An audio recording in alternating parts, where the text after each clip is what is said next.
are early for story hours," said Miss Merriweather. "It's not until 3 o'clock." Playschool is a designated early learning center. We follow the children's lead. We're play-based. We follow the interest of the children. So as educators, we watch and see where the children are at in their development, and then we think about where they need to go from there, and we look at their interests and figure out how we can bring their interests into an activity that will help them move on to the next level of their growth and development. And she ran down the hall. Mr. McBee smiled. "No running," he called after her, but Miss Mary... Partnership started as kind of an extension of a class that a lot of us happened to be in. So it was originally called Religious Texts of East Asia, but was largely a class that focused in on children's books and how religion features into them, or how aspects of religion and larger, broader concepts like compassion and understanding of different cultures, how that blended in. The stories children read and the stories that adults read with children do not yet allow all children to see themselves. So in the course, we're looking at if and how narratives, like those you'll find here in the picture books at Playschool, we're asking if and how narratives reflect the diversity of our community.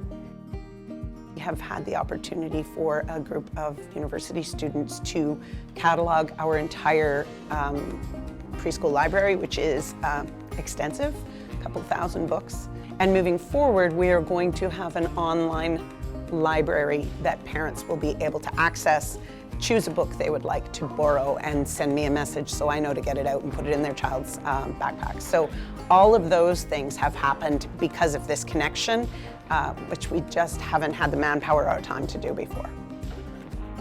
This provided us an opportunity to see, how many children in hijabs do we have? How many children of color are in it? And not only do children need to see themselves, but they need to see other children. They need to see them as a protagonist. They need to see them as someone who can do wonderful things. We need to see women, children, girls in places of strength. All of those things make a difference to how these children feel about themselves as they're growing up. What do you think Mr. McBee will do? Even as adults, we need to realize that the books that we may have read when we were younger are not the books that the children read right now. For example, as an Indian, I never had any exposure to the LGBTQIA+ community, and no books were written on them. I was not able to realize my own sexuality for the longest time. So it's very important to be able to look at these books in a way that it helps children harbor acceptance in themselves more than anything else.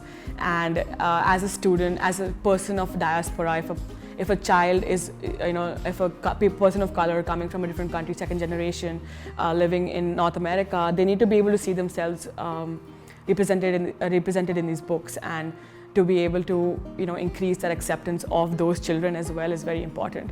So I think that's what's the most important way that we can use this project to apply it to the community. You cannot expect everyone to see things the way that you do. It doesn't make sense to expect that. But we were able to work together, and I think that's the big thing that I took away, is how to work with people who may look at things completely different from how I look at them.